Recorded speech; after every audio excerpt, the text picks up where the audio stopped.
Hi guys, Grandma here. Lots of love. I miss you all so much. So I thought what I'd do is I'd read you a bedtime story, video it, and so that your mums can show you it on their phones, okay? Now Grandpa was going to join me, but he's a little bit busy on his computer, so maybe he'll do the next story, I don't know. And because the pictures in this book, it's just like one page and they're quite small, quite old, I thought it'd be better if you just use your imagination so I don't have to like try and read and hold the book at the same time, okay? So, are we ready? Right. Once upon a time. Once upon a time, in Germany, in the forest, there lived a little girl who had a nice red riding cape. She loved to wear it all the time, and she was known as Little Red Riding Hood. Now, at this time, there was a terrible virus in the forest, so Little Red Riding Hood was only allowed out once a day. Today, she decided that she would go and visit her grandma because she was self-isolating and over 70 years old. On the way, she went to Tesco's, queued for 3 or 4 hours and bought Grandma all her groceries, which was basically 20 rolls of loo roll. Yes, 20 rolls of loo roll. More loo roll than she would probably need in a month, but still, that's what she wanted, and she wanted it now. So as Little Red Riding Hood was skipping along, she met somebody else coming the other way. Now, of course, the other person stayed on the other side of the path and a clear 2 meters from her at all times. The other person was the big bad wolf.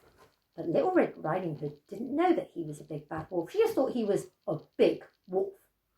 While he was walking along and he saw Little Red Riding Hood with her groceries, he thought he'd investigate before just eating her. "Where are you going and what are you doing?" Little Red Riding Hood told him that she was going to see her grandma in the forest and take her the groceries. This gave the big bad wolf a really good idea. Instead of just eating her now, I could maybe eat her and her grandma and her groceries, and that would also save me a 4-hour trip to the supermarket. The big bad wolf was really pleased with this idea and decided to beat Little Red Riding Hood to Grandma's house. He would drive in his car. The journey was ever so quick. Because of the virus, there was no traffic on the road at all. When the big bad wolf gets to Grandma's house, he knocks on the door. But the door is open, so he doesn't have to wait. He just walks straight in. And Grandma, instead of pottering around and cooking like she normally would do, is actually tucked up in bed with the blankets round her tummy, feeling all nice and cosy. But when she sees the big bad wolf, she realises she's in trouble. "Oh no," says Grandma, "you're not Little Red Riding Hood." The big bad wolf is walking closer and closer to her, shining his teeth and blinking his claws at her. "No, no, no," says Grandma. Stay away, don't get any closer." But the big bad wolf keeps coming and he eats her up and she's dead. The big bad wolf then decides the next part of his plan is that he's going to dress up in her clothes. So he squeezes her little nightcap onto his big floppy soft ears and he climbs into her bed. And when he climbs in, he makes sure that he pulls the covers right up to his chin so that Little Red Riding Hood can't see his big furry body. And he waits for his dinner to arrive, basically Little Red Riding Hood. Little Red Riding Hood comes and she knocks on the door and pushes it open. And when she sees the big bad wolf dressed up as Grandma, she's a bit confused. "Hi, Grandma. You look a bit different. Like your eyes. What big eyes you have today." Grandma says, well, the big bad wolf says, pretending to be Grandma, "Oh yes, all the better to see you with, my dear."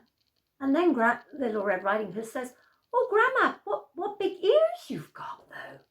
And Grandma says, "Oh yes, my dear, all the better to hear you with, my dear." And then Little Red Riding Hood notices the wolf's teeth. "Oh my goodness, Grandma, what big teeth you've got." And the big bad wolf jumps out of bed, shines his teeth, and he says, "That's right, all the better to eat you with, my dear. And I'm particularly looking forward to eating you because you're normally such a smiley little girl, and I haven't had a happy meal in about 3 or 4 weeks. Little Red Riding Hood screams, but stops the wolf in his track. "Hang on," she says, "we've both been outside. If we're going to get close enough for you to eat me, We need to quarantine ourselves for 2 weeks, and I promise, because I'm really honest, that I will then come back. The wolf thinks about this. 2 weeks, yes, that would be a really good idea of quarantine in the circumstances, and as he looks around Grandma's cottage where he's going to have to self-isolate for those 2 weeks, he realises it might not be so bad because Grandma has Sky and she also has Netflix. So the big bad wolf settles down into bed. Little Red Riding Hood has skipped off to get some help. Now normally she would have, skipped off to got some help, and that would have been the wood chopper. But however, in this story, Little Red Riding Hood doesn't actually need the wood chopper because she can save herself. What Little Red Riding Hood had decided not to tell the big bad wolf, and what Grandma had tried to tell the big bad wolf, was that actually Grandma had the virus. She had COVID-19. So 2 weeks later, when Little Red Riding Hood comes back to Grandma's house, she doesn't come to get eaten. She just comes to get her nice new fur scarf from the wolf, because the wolf is now dead in bed. And that's pretty much the end of our story. And what have we learnt from this story? We have learnt that we really shouldn't talk to strangers, and also not to leave our houses unlocked and the doors wide open for anyone to come in. And on top of that, we need to keep a good 2 meters distance from anybody, or more than 6 foot, because you never know, it might just save your life. I hope you enjoyed that story, and you never know, guys, maybe next time Grandpa will be able to join us. So until then, lots of love, Grandma. Love you, love you,